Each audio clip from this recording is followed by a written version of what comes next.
मंजिल उसको प्राप्त हो जो करता रहे प्रयास, समय उसी का साथ दे जिसको है विश्वास।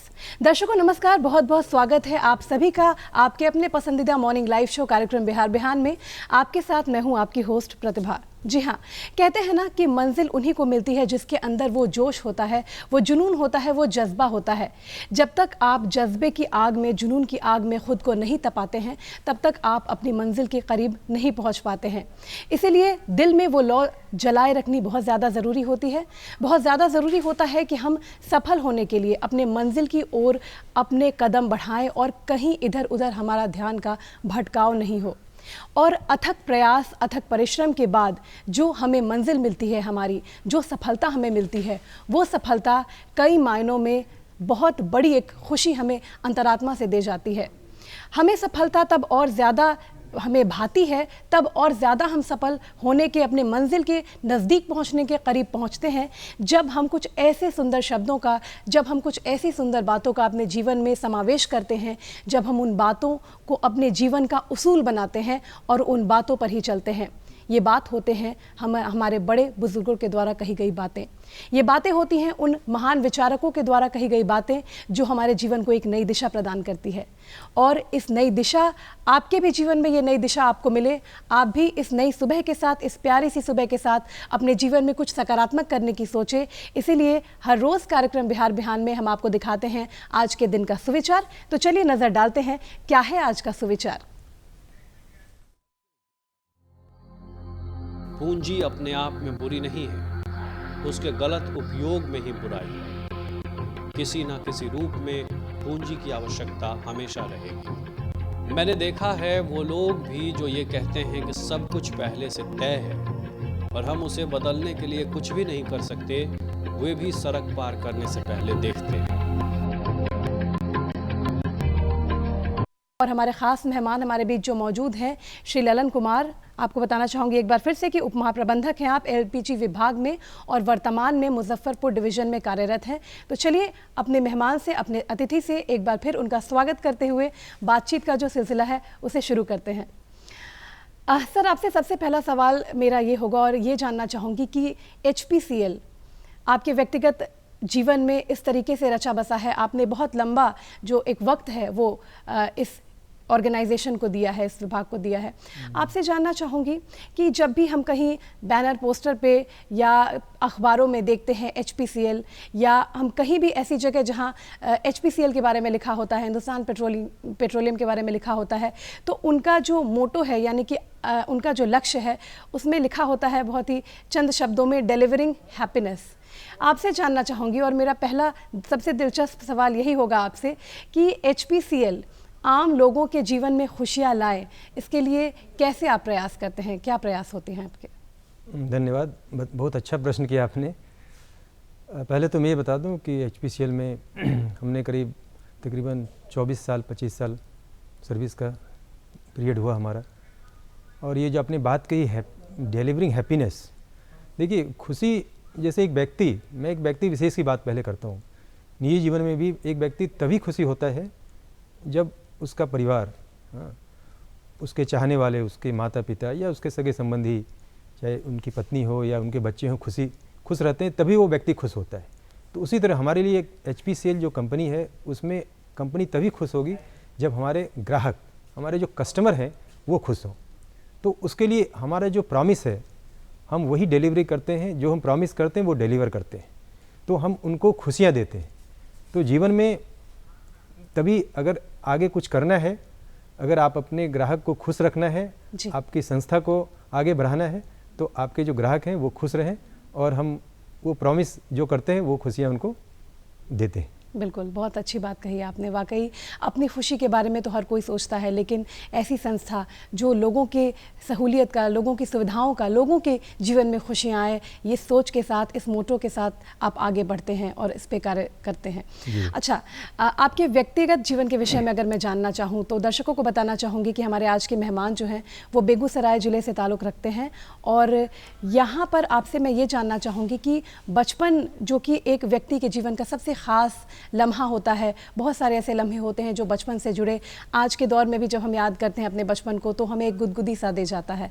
आपके बचपन के विषय में जानना चाहूँगी, कैसा रहा आपका बचपन, आपके परिवार में कौन कौन है, ये तमाम बातें हम चाहेंगे कि आप साझा करें। जैसा कि आपने बताया, ठीक है, बेगूसराय से मैं ताल्लुक़ रखता हूँ, वो हमारा घर है। हमारा बाद में हम पटना शिफ्ट कर गए, तो चूँकि ठीक है बेगूसराय जब हमने शिक्षा दीक्षा ली, ज़्यादातर शिक्षा हमारी पटना में हुई। प्रारंभिक दिनों में हाँ करीब 5-6 कक्षा तक हमने बेगूसराय या गांव में पढ़ाई करी। तो वो जो गांव का माहौल अभी भी हमारे मन मस्तिष्क में है, वो जो सादगी है, वो जीवन में जो सादगी हमने देखा है, करीब से देखा है लोगों को, चाहे जो हो, वहाँ पे हमारे भाई बंधु हों, हमारे मित्र हों, हमारे सगे संबंधी हों, इवन गांव में काम करने वाले जो किसान हैं, छोटे मज़दूर हैं, छोटे किसान हैं, उनको अभी भी मैं महसूस करता हूँ। क्योंकि अभी भी जो मनुष्य की जो आत्मा होती है, वो जहाँ से मनुष्य आगे बढ़ता है, कुछ न कुछ वहाँ उनकी यादें रहती हैं। बिल्कुल। और उनको यादों को लेकर ज़रूर कभी कभी मन उत्साहित हो जाता है और आगे कुछ करने की इच्छा जागृत होती है। बिल्कुल, बहुत सही बात कही आपने। अच्छा, आपके बारे में जानना चाहूँगी सर, आपने बताया कि आपने जो प्रारंभिक शिक्षा थी वो आपने अपने गृह ज़िले से ग्रहण की, उसके बाद फिर आप पटना आ गए और फिर यहाँ पर आपने दाखिला लिया और स्कूल की पढ़ाई आपने यहाँ से की। उसके बाद हायर स्टडीज़ की बात मैं जानना चाहूँगी, कैसे आपने इंजीनियरिंग को चुना, तो क्यों चुना, इसके पीछे कोई ख़ास वजह? जैसे कि मैंने आपको बताया कि प्रारंभिक शिक्षा गाँव से हुई है, चूँकि हमारे पिताजी कॉलेज में प्रोफेसर रहे थे और माताजी भी शिक्षिका रही हैं, और वो विभिन्न जगह उन्होंने अपना योगदान दिया। बाद में अंतिम समय में जब वो पटना में पदार्पण हुए थे, तो इस दौरान मेरी पूरी पढ़ाई पटना में हुई थी जी। और चूँकि पटना में रहे तो हमारी रुचि, हमने यहाँ से +2 करी और साइंस कॉलेज से हमने पढ़ाई की थी, इंटरमीडिएट, उस समय इंटरमीडिएट बोलते थे। बाद में हमने इंजीनियरिंग में हमारी रुचि आई, तो हमने इंजीनियरिंग में खासकर सिविल को चुना, क्योंकि हमें डेवलपमेंट इंफ्रास्ट्रक्चर में थोड़ा इंटरेस्ट था, है ना, कुछ इंफ्रास्ट्रक्चर का काम करूँ, देखूँ, क्योंकि शुरू से ही बचपन से ही था। जब कभी कहीं जाता था, देखता था कुछ डेवलपमेंट का काम हो रहा है, कहीं रोड बन रही है, सड़कें बन रही है, बिल्डिंग बन रही है, तो एक मन में इच्छा होती है कि हम भी एक सिविल इंजीनियर बने। तो मौका मिला, पिताजी ने भी काफ़ी सहयोग दिया कि नहीं भाई, जो तुम्हारी इच्छा है होनी चाहिए। तो मैंने इसकी पढ़ाई की और पढ़ाई काफ़ी हमने इसमें एमटेक भी किया और आगे की भी पढ़ाई जारी रखी। इवन हमने सर्विस पीरियड के दौरान भी हमने पढ़ाई की, मैनेजमेंट का कोर्स भी किया, ह्यूमन रिसोर्सेज में, पब्लिक एडमिनिस्ट्रेशन में। तो हमारी रुचि रही है कि कुछ ना कुछ आगे पढ़ते रहें। तो खासकर जब मैं हिंदुस्तान पेट्रोलियम में आया, तो हमारे लिए सौभाग्य की बात ये रही कि जो विभाग हमें मिला वो सिविल इंजीनियरिंग और उससे डेवलपमेंट से संबंधित रहा। बिल्कुल। जो हिंदुस्तान पेट्रोलियम में जो भी इंफ्रास्ट्रक्चर डेवलपमेंट होते हैं, ख़ास तौर पे आपने देखा होगा, हिंदुस्तान पेट्रोलियम को आप कैसे देखते हैं? आप इस नज़रिए से देखते होंगे, एक आम पब्लिक, एक आम व्यक्ति उसको देखते हैं कि भाई हिंदुस्तान पेट्रोलियम क्या करती है, तो पेट्रोलियम प्रोडक्ट का वितरण करती है ना, पब्लिक तक पहुंचाती है। उसमें आपने देखा होगा पेट्रोल पंप होते हैं, गैस डिस्ट्रीब्यूटरशिप होती है, सभी व्यक्ति यूज़ करते हैं, सभी लोग यूज़ करते हैं गैस। तो ये सब इंफ्रास्ट्रक्चर के अंदर आते हैं और इनका डेवलपमेंट भी हमारी विभाग करते हैं। तो हमें मौका मिला एज ए सिविल इंजीनियर, चूँकि हमारी क्वालिफ़िकेशन थी, तो हमें डेवलपमेंट करने का मौका मिला। हमने कई संस्थाएं, जैसे उसमें डिपो होते हैं, टर्मिनल्स होते हैं, पेट्रोल पंप होते हैं, उनके निर्माण, उनके रखरखाव का निगरानी करना, ये सब सारी चीज़ें हमने करी और हमें इससे काफ़ी मतलब ऐसा मौका मिला देश के विभिन्न हिस्सों में, क्योंकि हमारी ये पोस्टिंग तो 5वीं या 6ठी पोस्टिंग होगी। तो इसके पहले हमने कई जगह अपना पदस्थापना के दौरान हमने अपना योगदान दिया इस विभाग में। जी। अच्छा, HPCL की बात होती है, हिंदुस्तान पेट्रोलियम कॉरपोरेशन लिमिटेड। हम जानना चाहेंगे कि हमारे दर्शकों को आप इसके इतिहास के विषय में, इसके बारे में भी कुछ जानकारियाँ साझा करें। देखिए, हिंदुस्तान पेट्रोलियम एक भारत सरकार की महारत्ना कंपनी है। कुछ ऐसी कंपनियां हैं जिनको महारत्ना का स्टेटस दिया गया है, वो इनकी प्रॉफिटेबिलिटी पे आधार पे दी जाती है, कितनी इनका टर्नओवर, क्या प्रॉफिट करते हैं, उस विषय पे उसको ध्यान में रखते हुए भारत सरकार देती है। हिंदुस्तान पेट्रोलियम का गठन 15 जुलाई 1974 को हुआ था और इसमें मुख्य तौर पे 2 निजी कंपनियां थी, जिसका नाम शायद आपने सुना होगा, एसओ एंड काल्टेक्स। इसको मिला करके हिंदुस्तान पेट्रोलियम कंपनी बनी थी, जिसका मेन मुख्य कार्य क्षेत्र ये है कि ये रिफाइनिंग और मार्केटिंग का काम करती है। जी। रिफाइनिंग और मार्केटिंग किसका? तो पेट्रोलियम प्रोडक्ट। पेट्रोलियम प्रोडक्ट में जैसे आपको पता होगा, petrol, diesel, lubricant, aviation fuels, LPG gas और भी कई प्रोडक्ट हैं उससे संबंधित। इनका उत्पादन और वितरण हमारा नेटवर्क, और ये कैसे होता है, ये हमारे एक वास्ट नेटवर्क है। पूरे हिंदुस्तान में हिंदुस्तान पेट्रोलियम के करीब 14 विभिन्न विभागों मिला करके 14 जोनल ऑफिस हैं और उसके अंतर्गत करीब 133 के करीब क्षेत्रीय कार्यालय हैं, रीजनल ऑफिस जिसको बोलते हैं जी। और उनके सपोर्टिंग बहुत सारे प्लांट हैं जहाँ से पेट्रोल डीजल सप्लाई होते हैं, जिसमें एलपीजी आते हैं, पेट्रोलियम प्रोडक्ट आते हैं, टर्मिनल हैं, बहुत सारी व्यवस्थाएं हैं जो सपोर्ट करती है मार्केटिंग नेटवर्क को। जी। सिमिलरली हवाई यातायात में भी जो एविएशन फ्यूल्स हैं, वो भी कई जगह हैं, जो भी एयरपोर्ट है वहाँ पे हमारे इंस्टॉलेशन हैं और वहाँ पे हमारे अधिकारी कार्यरत हैं जो दिन रात सप्लाई करते हैं, को देखते हैं और उनको बरकरार रखते हैं। बिल्कुल। आपसे जानना चाहूँगी कि हिंदुस्तान पेट्रोलियम कॉरपोरेशन लिमिटेड आम नागरिकों के लिए, आम जनता के लिए, हर एक विभाग के जो सारे विभाग उसमें समाहित हैं, या वो एलपीजी हो या वो पेट्रोलियम हो, तो आम लोगों के लिए कौन सी ऐसी सुविधाएं हैं जो एचपीसीएल के द्वारा दी गई हैं? देखिए, एचपीसीएल का जैसे मैंने बताया, ये इसका नेटवर्क काफ़ी बड़ा है और इसका कार्यक्षेत्र काफ़ी बड़ा है।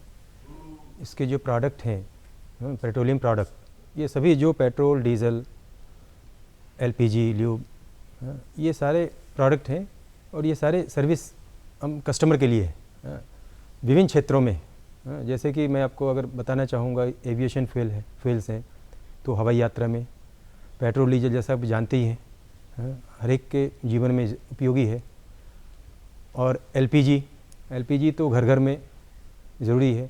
तो ये सारी सेवाएं अपने प्रोडक्ट के माध्यम से कस्टमर तक पहुंचाती है। तो मैं ये कहना चाहूँगा कि ये हमारा जो ये नेटवर्क है, इसमें कई अधिकारी कई विभिन्न कार्य क्षेत्र में पदस्थापित हैं और अपना योगदान दे रहे हैं। और लोगों तक, जैसा कि मैं आपको और बताना चाहूँगा कि हमारी जो योजनाएं हैं, जो खासकर देखिए, हिंदुस्तान पेट्रोलियम एक सरकारी कंपनी है और भारत सरकार की कई योजनाएं को हम क्रियान्वयन करते हैं। जैसे आपने जाना होगा, प्रधानमंत्री ने उज्ज्वला योजना चलाया था, करीब 2016 की बात है। तो उस योजना के तहत ये लक्ष्य था, सरकार का लक्ष्य रहा है कि एलपीजी ज़रूरतमंदों को, जो गरीब महिलाएं हैं जो लकड़ी से खाना बनाती थी, उनको पहुंचाना, ये उद्देश्य था। जन जन को, घर घर में जहां महिलाएं खासकर काफ़ी परेशानी झेल रही थी, उनको एलपीजी सिलेंडर पहुंचाना, एक बहुत बड़ी स्कीम चली। और आज के डेट में मैं ये बताना चाहूँगा आपको, करीब 8 करोड़ कनेक्शन हमने मुहैया कराई। मतलब ये पूरे और भी ऑयल सेक्टर हैं इसमें, सभी मिला करके, जिसमें हिंदुस्तान पेट्रोलियम और भारत पेट्रोलियम भी है, इंडियन ऑयल भी। तो ये सारे मिला के हमने उनको पहुंचाया। और इवन भविष्य में भी आने वाली कई योजनाएं हैं, जो उज्ज्वला योजना और भी विस्तृत होंगी। उसमें हम कोशिश करेंगे कि ज़्यादा से ज़्यादा महिलाएं इसमें प्रभावित हों, इसमें लाभान्वित हों जी। और साथ में कुछ और भी इसमें श्रेणी है, जैसे कुछ माइग्रेंट होते हैं, जो कहीं बाहर से आए उनके पास ना हो, तो उनको भी हम ये सुविधा देने की कोशिश कर रहे हैं, हमारी ऐसी योजना है। और जैसा कि आप देख रहे हैं आज कंपटीशन का माहौल है, हमारे सर्विस में काफ़ी सुधार हुआ है। अब चाहे आप पेट्रोल पंप जाएं या एलपीजी डिस्ट्रीब्यूटरशिप पे जाएं, वहाँ जो भी सुविधाएं हैं उसमें काफ़ी सुधार हुआ है। और हम प्रयासरत करते हैं कि कस्टमर वहाँ जाए तो उनको एक मतलब फील गुड का मतलब एक अनुभव हो, है ना, दे फील गुड कि कहीं पे जा रहे हैं हिंदुस्तान पेट्रोलियम के प्रेमाइसेस में, कहीं पेट्रोल पंप पे जा रहे हो या कहीं एजेंसी पे जा रहे हो, तो उनको एक खुशी का अनुभव हो। और सब चीज़ें हमने करी हैं। जी, कहीं भी हम हाईवे से जब क्रॉस करते हैं तो वहाँ पे हम पेट्रोल पंप की तलाश बहुत बेसब्री से रहती है। जो भी लोग बाय रोड ट्रैवल करते हैं, जो लंबी दूरी की यात्रा करते हैं या शॉर्ट डिस्टेंस ट्रैवल भी करते हैं, तो रास्ते पर पेट्रोल पंप का लोग बेसब्री से इंतज़ार करते हैं। वहाँ क्या कुछ बेसिक फैसिलिटीज़ हैं जो आप लोगों को प्रदान करते हैं? आपने अच्छा सवाल पूछा। पेट्रोल पंप जो आज का जो आप देख रहे हैं, ये अगर आप कंपेयर करेंगे पिछले 15 साल पहले, तो उतनी सुविधाएं नहीं होती थी पेट्रोल पंप पे, खासकर शहर में हो या हाईवे पे हो। वो सिर्फ पेट्रोल डीजल मुहैया कराना जो भी व्हीकल्स हैं। लेकिन अभी हमारी कंपनी ने पिछले 10 साल से इस क्षेत्र में काफ़ी काम किया है। अब आप हाईवे पे जाएंगे तो पेट्रोल पंप के अलावा आपको कई सुविधाएं मिलेंगी, जिसमें मुख्य तौर से शौचालय की व्यवस्था है, साफ़ सुथरा शौचालय मिलेगा। इवन कई पेट्रोल पंप पे आपको कन्वीनियंट स्टोर मिलेंगे। कन्वीनियंट स्टोर मतलब कोई भी सामान आप वहाँ ले सकते हैं जो ज़रूरत की सामान होती है वो। उसके साथ साथ रेस्तरां भी कई जगह मिलेंगे आपको। तो एक अच्छा अनुभव रहता है कि पेट्रोल पंप आप जाएँ तो सारी चीज़ें, आप कहीं बीच में रुक सकते हैं, वहाँ पे रेस्टोरेंट का आनंद ले सकते हैं, कुछ सामान खरीद सकते हैं, आप रेस्ट कर सकते हैं। इवन जो हाईवे पे ट्रकर्स चलते हैं, ड्राइवर्स चलते हैं, कई लंबी दूरियां तय करते हैं, उनके लिए भी व्यवस्था है।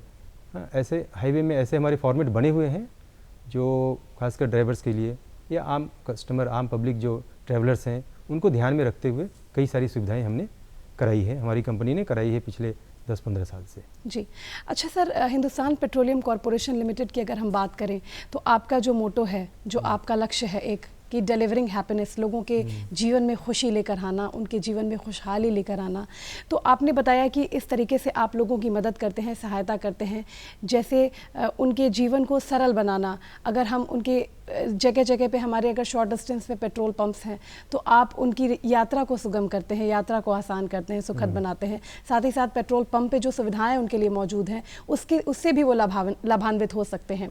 आपसे ये भी जानना चाहूँगी कि HPCL के बारे में हमने सुना है कि हिंदुस्तान पेट्रोलियम कॉरपोरेशन लिमिटेड जो कि लोगों के जीवन में खुशी लाने का काम करती है, तो साथ ही साथ आपके कुछ ऐसे क्लब्स भी हैं जो लोगों के जीवन में वाकई खुशियों की सौगात लेकर आते हैं। जानना चाहेंगे उसके विषय में।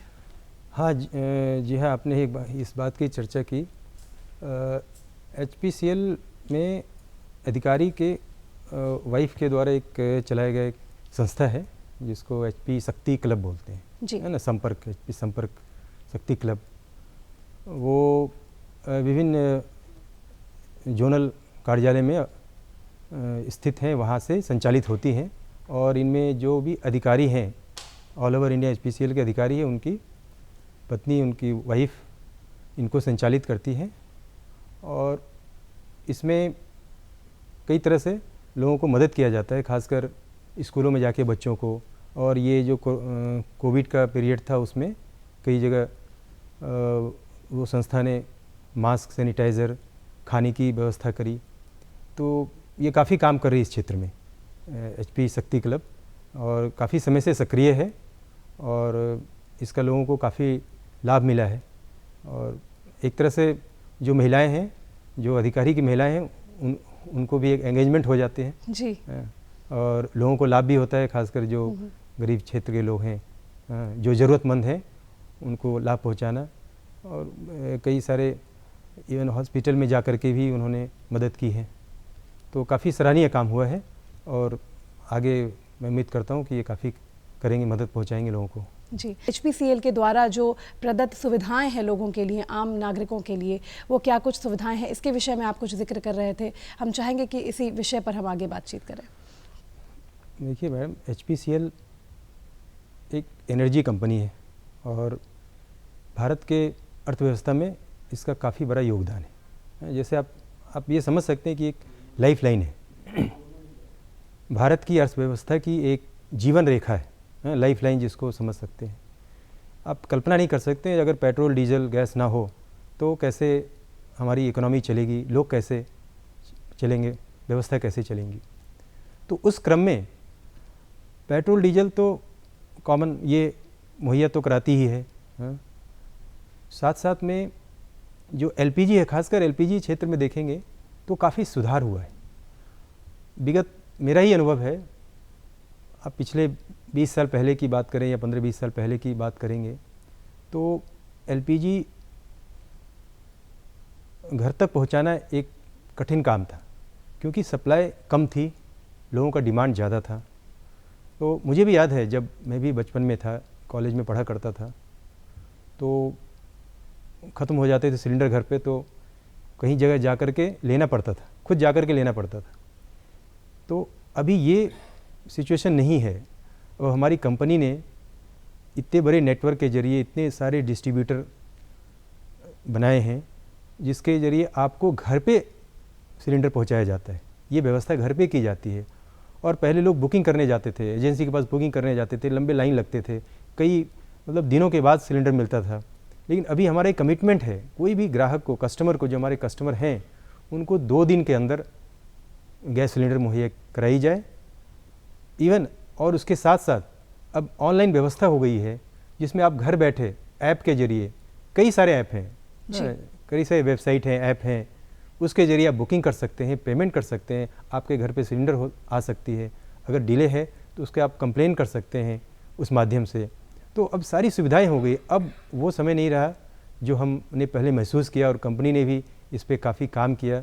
और मैं यह गर्व से कह सकता हूँ कि हिंदुस्तान पेट्रोलियम में LPG के क्षेत्र में खासकर एक अमीर से लेकर के गरीब तबके तक को ख्याल किया और उनको सिलेंडर समय पे पहुंचाया और आगे भी ये प्रयास जारी रहेगा। जी, अच्छा, आपसे जानना चाहूँगी, लोगों की सुविधाओं का जब जिक्र हो रहा है और आपने बताया कि कई सारे ऐसे ऑनलाइन वो ऑर्डर कर सकते हैं, बुक कर सकते हैं गैस सिलेंडर्स को, क्या HP की तरफ से कोई ऐसी अधिकृत कोई ऐप है या कोई ऐसी सुविधा? बहुत सारे ऐप हैं, माई HP गैस है और कुछ कंप्लेन के लिए 1906, ऐसे कई सारे ऐप हैं। पोर्टल पे जाएंगे, गवर्नमेंट पोर्टल पे, HP पोर्टल पे, तो कई सारे मिलेंगे। और माई HP एनी टाइम है, इस तरह के ऐप हैं, उस वितरण ऐप है, वो सारे के जरिए कस्टमर बुकिंग कर सकते हैं। और अपने जो ग्रीवांसेस हैं वो हाँ, ग्रीवांसेस के लिए भी कई सारे ऐप बने हुए हैं, आप दे सकते हैं, उसका रिजोल्यूशन होता है। वो हमारी कंपनी उन सब चीज़ों पे काफ़ी काम की है। जी, अच्छा सर, आपसे जानना चाहूँगी, जो बीता 1 वर्ष रहा है या हम ये कह सकते हैं दूसरे वर्ष में भी हमने जो प्रवेश किया और इस पूरे काल को हमने कोरोना काल की संज्ञा दी, क्योंकि काफ़ी कठिन जीवन रहा सभी लोगों का, आम जनता से लेकर हर कोई त्रस्त रहा इस बीमारी की वजह से, इस गंभीर काल को लेकर। आपसे जानना चाहूँगी कि ये जो बीता वर्ष रहा और जब जिस साल में हम जी रहे हैं, जिस कोरोना काल में हम जी रहे हैं, कितना ज़्यादा कठिन होता है ऐसे विकट परिस्थितियों में आप लोगों का काम करना और लोगों की अपने खुशियों का ख्याल रखना। जी, आपने अच्छा गंभीर सवाल पूछा। ये कोरोना पिछले साल मार्च से इसका काफ़ी प्रभाव रहा। तो हिंदुस्तान पेट्रोलियम तरफ से मैं ये कहना चाहूँगा, हमारे जितने अधिकारीगण हैं, जितने हमारे डिस्ट्रीब्यूटर्स हैं, जितने हमारे पेट्रोल पंप हैं, वो सारे कार्यरत रहे। कोरोना के समय भी सारे हमारे विभाग कार्यरत रहे, किसी ने छुट्टी नहीं लिया, छुट्टी भी लिया, घर पे भी रहे तो उन्होंने काम किया। और हमने इस कोरोना समय में भी घरों पे समय पे सिलेंडर की आपूर्ति की और कभी ये कस्टमर को, ग्राहक को कभी ये महसूस नहीं होने दिया कि इस कोरोना में सप्लाई नहीं हो पा रहा है या हमें दिक्कत हो रही है, कठिनाई का सामना करना पड़ रहा है, ये ऐसा कभी होने नहीं दिया। और शहर के गांव-गांव तक हमने ये व्यवस्था की कि इसकी कमी ना हो, लोगों को इसकी कमी महसूस ना हो, सिलेंडर की कमी महसूस ना हो, गैस की कमी महसूस ना हो। हमने ऐसी व्यवस्था की थी, हमारी कंपनी ने ऐसी व्यवस्था कराई थी और आगे भी आने वाले समय में अभी भी हम ऐसा नहीं कर सकते कि कोरोना पूरी तरह चला गया इस देश से। तो हमने ये सिस्टम बना लिया है ऐसा कि हम आगे भी सेवा प्रदान करेंगे ग्राहक को। चलिए, बहुत अच्छी बात कही आपने, यानी कि कठिन परिस्थितियों में भी आप जी। अपने पैर अपने कार्यक्षेत्र में बिल्कुल वैसे ही जमाए रखते हैं। आप सभी लोग जो लोगों के जीवन में खुशियां लाने का जो संकल्प आपका है, उस संकल्प पे आपको खरा भी उतरना है, तो इस बात का भी ख्याल रखते हैं आप। वाकई बहुत ही काबिल तारीफ बात है। अच्छा सर, अब आपके व्यक्तिगत जीवन के विषय में अगर मैं जानना चाहूँ, आपने बताया कि सिविल इंजीनियरिंग की पढ़ाई आपने की, उसके बाद आपका HPCL से जुड़ना हुआ। तो HPCL से जब आपका जुड़ना हुआ तो जानना चाहूँगी आपकी पहली पोस्टिंग के बारे में, और वहाँ आपने, क्योंकि एक बतौर फ्रेशर वहाँ आपने ज्वाइनिंग की, तो कैसा अनुभव रहा था वहाँ पर? जी हाँ, पहली हमारी पोस्टिंग भरतपुर राजस्थान में हुई थी। तो वहाँ पे भी एज ए सिविल इंजीनियर वहाँ पे कुछ इंफ्रास्ट्रक्चर था, जिसमें आपको पता होगा जो डिपो होते हैं ना, जहाँ से पेट्रोल डीजल सप्लाई होती है, उसका निर्माण कार्य का मैं देख रेख में था। तो ये कि प्रारंभिक दिनों में यही होता है कि अब जब नए हैं तो काम करने का एक लक्ष्य होता है और एक सीखने का भी, क्योंकि जब आप कोई सेक्टर में जाते हैं, है ना, आप सर्विस करते हैं, नौकरी में जाते हैं और कहीं आपकी पोस्टिंग होती है, तो एक लक्ष्य लेके चलना पड़ता है जी। तो हमने बखूबी वहाँ पे उस क्षेत्र में काफ़ी काम किया और इस क्षेत्र में आगे कैसे काम करें इसकी हमने कार्य योजना बनाई थी कि अगर हमें आगे अच्छा करना है इंजीनियरिंग के क्षेत्र में, डेवलपमेंट के क्षेत्र में, तो हमने काफ़ी कुछ मेहनत किया और एक लगन से काम किया और हमने कभी हिम्मत नहीं हारी थी किसी भी विषम परिस्थितियों में भी। हमारे कार्य क्षेत्र में क्या होता है ना, कभी आपको रात में भी काम करना पड़े, हाँ, कभी एक्सटेंडेड आवर में काम करना पड़े, क्योंकि हमें प्रोडक्टिविटी हमें देनी पड़ती है। हाँ, हमारा टारगेट होता है कि भाई इसको 2 साल में इस प्रोजेक्ट को पूरा करना है, तो उस 2 साल में कैसे करना है ये हमें निर्णय लेना है। कंपनी ने तो टारगेट दे दिया, कंपनी ने सब्जेक्ट दे दिया, मैटर दिया, आपको इसको इम्प्लीमेंट करना है। तो हम अपने सहयोगियों के साथ मिल करके इनको बखूबी निभाए और काफ़ी अच्छा अनुभव रहा। कोई ऐसी घटना, कोई ऐसा वाकया जो आप जिक्र करना चाहें, आपके जो बीते साल के अनुभव रहे हैं HPCL से जुड़े हुए, तो कोई ऐसा वाकया जो आपके लिए अविस्मरणीय हो, अनफॉरगेटेबल हो, वो चाहें? ये मैं बताना चाहूँगा, खासकर जब आपने HPCL का जिक्र किया तो आपको पता हुआ अभी डिजिटलाइजेशन हुआ है ना, जैसे पूरे भारत में अभी चल रहे हैं, अभी भारत में 6 साल से चल रहे हैं सर्विस सेक्टर में। तो HPCL ने अपने कार्य क्षेत्र में उन्होंने डिजिटलाइजेशन किया।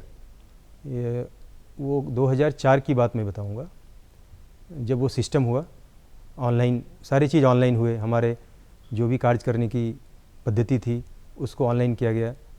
तो उसमें मुझे याद है, अनुभव है कि 2004 की बात है, वो एक डेट होता है कि 1 तारीख से इसको लॉन्च करना है जी। और लॉन्च करना है, उसके बाद उसी सिस्टम से काम चलेगा, जो उसको इंजीनियरिंग रिसोर्स एंड प्लानिंग बोलते हैं, ERP सिस्टम। हमारे कंपनी में उसको ERP बोलते हैं, इंजीनियरिंग रिसोर्स प्लानिंग, जिसमें एक पैकेज होता है जिसके तक आपके फाइनेंस के काम हो या इंजीनियरिंग के काम हो या जो भी डिस्ट्रीब्यूशन से रिलेटेड सारे वो पैकेज होते हैं, उसको इम्प्लीमेंट करना होता है। तो चूँकि उस क्षेत्रीय कार्यालय में जहाँ मैं पदस्थापित था, वहाँ पे मुझे ही ये भार दिया गया था कि आपको इसको आगे ले जाना है जी। हाँ, आपने इम्प्लीमेंट करना है और आगे जो भी आपके सहयोगी हैं, कलीग हैं, उनको सिखाना भी है। तो ये हमारे लिए काफ़ी चैलेंजिंग था। तो मुझे याद है कि वो मिडनाइट वो उस दिन लॉन्च होना था, दैट वाज 1 जनवरी। तो हमें याद है 31 दिसंबर को लोग घर पे खुशियाँ मनाते हैं और मैं 31 दिसंबर को ऑफिस में था। हाँ, आई वॉज वेटिंग कि चलो 1 तारीख आएगा और सिस्टम लॉन्च होगा और उसको आगे हम बढ़ाएंगे। बिल्कुल। हाँ, तो काफ़ी दिनों तक हम लोग रात तक काम करते थे और उसको सफलतापूर्वक हमने लॉन्च किया और काफ़ी इसमें कलीग को भी हमने सपोर्ट किया। जी, वाकई बहुत ही अच्छी बात कही आपने। किसी भी नई चीज़ की शुरुआत में जी। और जो जनहित के लिए हो, लोकहित के लिए हो, तो वो एक अलग ही आपके अंदर उमंग और जोश पैदा करती है और उसी पल का आप इंतज़ार कर रहे थे जब वो आप लॉन्च करते और लोगों के जनहित के लिए वो लाभान्वित लोग होते उससे। अच्छा, आपसे जानना चाहूँगी सर कि बहुत ही व्यस्त दिनचर्या रहती होगी, क्योंकि आप एक बहुत ही जिसको कहते हैं डेडिकेटेड पोस्ट पे आप आसीन हैं, बहुत ही व्यस्त आपकी लाइफस्टाइल रहती होगी, काफ़ी व्यस्त आपका शेड्यूल रहता होगा। तो हम चाहेंगे आपसे ये जानना कि अपने परिवार के लिए आप कैसे वक्त निकालते हैं इस पूरे व्यस्त दिनचर्या में? जी हाँ, ये तो थोड़ा कठिन सवाल है। हाँ, बट बखूबी देखिए, कंपनी के लिए काम करना होता है ना। हम जिस संस्था में हैं वहाँ कोई समय का महत्व नहीं होता है कि आपको 8 घंटे काम करने हैं या कितने करने हैं। हमारा एक लक्ष्य होता है, एक लक्ष्य को लेके चलते हैं और उसमें हम ये नहीं देखते कि समय क्या है, समय कितना हुआ, क्योंकि हमें जिस लक्ष्य को लेके चले हैं, जो हम सर्विस सेक्टर में है, जो हम प्रोडक्शन करते हैं, जो ग्राहकों तक हम पहुंचाते हैं, तो उसमें समय तो देना ही पड़ता है जी। और जहाँ तक आपने निजी व्यक्तित्व की बात की, निजी आप घर पे कैसे समय देते हैं, तो उसको मैनेज करना होता है जी। हम ऐसा काम इस तरह से मैनेज करते हैं कि परिवार भी, हमारे परिवार भी खुश रहें। खासकर घर में पत्नी है, बच्चे हैं, उनको समय देना पड़ता है, तो कुछ तो मैनेज करना पड़ता है। बिल्कुल, इसी से जुड़ा हुआ मेरा ये सवाल एक और है आपसे कि जैसे कोई भी शख्स जब अपने काम को लेकर इतना डेडिकेटेड होता है, जैसे कि आपका जो पद है उसमें आपको शायद, आप अगर एक डिवीज़न को देख रहे हैं तो उसमें आपके ऊपर बहुत सारी ऐसी रिस्पॉन्सिबिलिटीज़ है, बहुत सारी ऐसी जिम्मेदारियां हैं जो आपके ऊपर आती हैं। ऐसे स्थिति में किसी भी शख्स के लिए उसके परिवार का सहयोग कितना ज़्यादा मायने रखता है, कितना ज़्यादा अपेक्षित होता है? जी हाँ, परिवार किसे आप श्रेय देना चाहेंगे, ये भी आपसे जानना चाहूँगी। हाँ, जाहिर सी बात है, घर में अगर पत्नी है उनका सहयोग रहता है। किसी भी कार्य क्षेत्र में जब आपका घर का सहयोग मिलेगा तो स्वाभाविक तौर पे आप अच्छे ढंग से काम कर पाएंगे, क्योंकि आदमी जब तनाव में रहेगा तो काम नहीं कर पाएगा। बिल्कुल। तो माहौल तभी अच्छा रहेगा जब आपका घर का माहौल ठीक हो। अच्छा। आपके पत्नी बच्चे सभी आपके साथ कोऑपरेट कर रहे हो। कोऑपरेट कर रहे हो, तब जा कर के हम सही ढंग से काम कर पाते हैं। अच्छा सर, आपसे जानना चाहूँगी कि मतलब यूँ तो आप इंजीनियरिंग के स्टूडेंट रहे, उसके बाद आपका HPCL से जुड़ना हुआ, लेकिन कुछ ना कुछ ऐसी हॉबी, कुछ ना कुछ ऐसी अभिरुचि हर शख्स के जीवन में होती है। हर शख्स कोई ना कोई हॉबी है जिसे वो कल्टीवेट करता है, जो उसका पसंदीदा काम होता है कि अपने कार्यक्षेत्र से जब उसे फुर्सत मिलती है तो वो उस कार्य को करने के लिए बहुत खुश होता है करने में। आपसे जानना चाहूँगी, आपकी ऐसी कौन सी अभिरुचि है, कौन सी ऐसी हॉबी है? जी मैडम, हालांकि सप्ताह में जब भी छुट्टियां होती है जी, हम बिजी तो रहते ही हैं काम में, अपने काम में, कार्य में, इवन घर पे भी हम काम में लगे रहते हैं। तो जब कभी मौका मिलता है मुझे घर पे, खासकर संडे या सैटरडे के दिन जब छुट्टियां होती है, तो मुझे एक शौक़ है, थोड़ा कुकिंग का शौक़ है। तो मैं उसमें काफ़ी घर में सहयोग करता हूँ। इनफैक्ट मैं खुद भी एक अच्छा कुक हूँ। मैं इवन जब गेस्ट भी आते हैं तो मैं उसमें काफ़ी मदद करता हूँ घर पे। ये हमारी रुचि है। और इनफैक्ट कहीं भी मैं जाता हूँ, बाहर भी, इनफैक्ट कई होटल भी जाता हूँ, रेस्टोरेंट भी जाता हूँ, तो वो मेरी आदत रहती है कि वहाँ पे जो भी है ना, कैसे है ना, उसकी रेसिपी क्या है, नए नए व्यंजन आप बनाने के शौकीन हैं। इवन उनको जो शेफ होते हैं जी, वो उनको मैं बुलाता हूँ। इवन समटाइम्स उनको मैं सजेशन भी करता हूँ। दे आल्सो अप्रिशिएट कि मतलब रियली में आपको इसमें इंटरेस्ट है।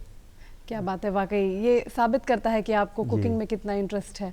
और सबसे अच्छी बात है कि आप घर में भी जब आपको फुर्सत के क्षण मिलते हैं तो आप अपने परिवार के लिए कुक करते हैं। इससे ज़्यादा बेहतर बात क्या हो सकती है? आपके घर में भी सारे लोग बहुत ही इससे खुश होते होंगे। अच्छा सर, आपसे जानना चाहूँगी कि आप पेट्रोलियम इंडस्ट्री में हैं, आपको LPG का भी कार्यभार मिला है। जो भी स्टूडेंट्स, जो भी यूथ पेट्रोलियम इंडस्ट्री के लिए या LPG इंडस्ट्री के लिए कार्य करने की इच्छुक होती है, उनके लिए क्या क्वालिफिकेशंस होनी चाहिए, क्या ऐसी अहर्ताएं हैं, क्या उनके अंदर इनर क्वालिटीज़ होनी चाहिए कि वो जाने की, वो पहचाने अपने आप को कि इस फील्ड के लिए वो काम कर सकते हैं? HPCL के बारे में बताना चाहूँगा। ये पब्लिक सेक्टर कंपनी है। एक नियम के तहत जो इसमें संभावनाएँ हैं जी, जॉब की जो संभावनाएँ होती हैं, रोज़गार की आप खासकर बात कर रही होंगी, जो यूथ के लिए रोज़गार की जो संभावनाएं हैं, बेशक ये इसमें इंजीनियरिंग ग्रेजुएट की ज़रूरत होती है खासकर। और ऐसा इंजीनियरिंग नहीं, काफ़ी क्षेत्र में, जैसे HR भी है, फाइनेंस से भी आते हैं इसमें। तो इस क्षेत्र से जो भी ग्रेजुएट हैं, इंजीनियरिंग ग्रेजुएट हैं, फाइनेंस हैं, HR हैं, जो चार्टर्ड अकाउंटेंट हैं, CA किए हुए हैं, वो भी इसमें आ सकते हैं। तो समय समय पे इंटरव्यू होते हैं, कैंपस होते हैं, इसके ज़रिए इसमें आ सकते हैं। और चूँकि ये देखिए बेसिकली दो चीज़ें मैंने आपको प्रारंभ में ही बताया था, ये मार्केटिंग और रिफाइनरी। जी, तो रिफाइनरी और मार्केटिंग, तो हमारा ज़्यादा मार्केटिंग में बड़ा नेटवर्क है, तो इसमें ज़्यादा लोगों को मौका मिल सकता है। जो भी हमारे यूथ हैं मार्केटिंग में आना चाहें तो इंजीनियरिंग ग्रेजुएट काफ़ी आते हैं जी। वो अच्छा मौका है और इसमें काम करने का, आगे कुछ कर दिखाने का। हमारा इसमें रिसर्च विंग भी है जिसमें कुछ प्रोडक्ट के लिए जो बेंगलोर में स्थापित है, खासकर ल्यूब में रिसर्च होते हैं। जी। तो काफ़ी संभावनाएं असीम हैं इस कंपनी में आगे ग्रो करने के लिए, है ना। जैसे मैंने जिक्र किया काफ़ी सारे सेक्टर में। बिल्कुल, यानी कि अवसर कई सारे हैं। हाँ। अच्छा सर, क्योंकि वक्त की थोड़ी सी कमी है हमारे पास और अब हो चला है वक्त कि हम आपसे विदा लेंगे, चलते चलते आप हमारे दर्शकों को चंद शब्दों में क्या कहना चाहेंगे? मैं अब HPCL की तरफ से ये कहना चाहूँगा कि देखिए दर्शकों को, जो हमारे ग्राहक भी होंगे, पेट्रोलियम प्रोडक्ट अब ज़रूर उपयोग में लाएं, मगर समझदारी से लाएं, है ना।